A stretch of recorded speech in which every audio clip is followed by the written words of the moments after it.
अदालत में तलाक की याचिका लड़ने की प्रक्रिया क्या है? आंसर। तलाक की याचिका पर लड़ने की प्रक्रिया क्षेत्राधिकार के आधार पर भिन्न हो सकती है, क्योंकि तलाक के कानून देशों और क्षेत्रों के बीच अलग अलग होते हैं। हालांकि मैं तलाक की याचिका लड़ने में शामिल सामान्य चरणों का एक सामान्य अवलोकन प्रदान कर सकता हूं।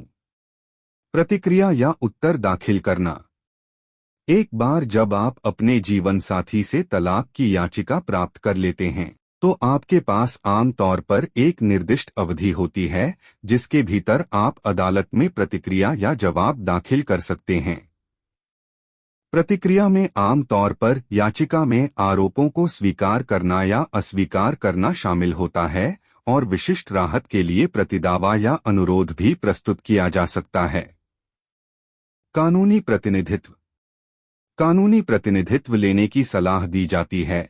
एक पारिवारिक कानून वकील आपको अपने अधिकारों को समझने, तलाक का विरोध करने के आधार का आकलन करने और कानूनी प्रक्रिया में आपका मार्गदर्शन करने में मदद कर सकता है।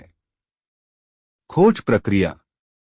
दोनों पक्ष खोज प्रक्रिया में शामिल हो सकते हैं, जहां वे तलाक से संबंधित प्रासंगिक जानकारी और दस्तावेजों का आदान प्रदान करते हैं, जैसे वित्तीय रिकॉर्ड, संपत्ति विवरण और अन्य प्रासंगिक जानकारी। बातचीत या मध्यस्थता। अदालत में जाने से पहले पार्टियां संपत्ति विभाजन, पति पत्नी के समर्थन, बच्चे की हिरासत और मुलाकात जैसे मुद्दों पर समझौते तक पहुंचने की कोशिश करने के लिए बातचीत या मध्यस्थता में संलग्न हो सकती हैं। यदि कोई समझौता हो जाता है तो इसे अनुमोदन के लिए अदालत में प्रस्तुत किया जा सकता है।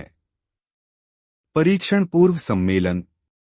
कुछ न्यायालयों में मुद्दों पर चर्चा करने, सहमति या असहमति के क्षेत्रों की पहचान करने और मुकदमे को सुनवाई के लिए सुव्यवस्थित करने के लिए प्रीट्रायल सम्मेलन निर्धारित किए जा सकते हैं।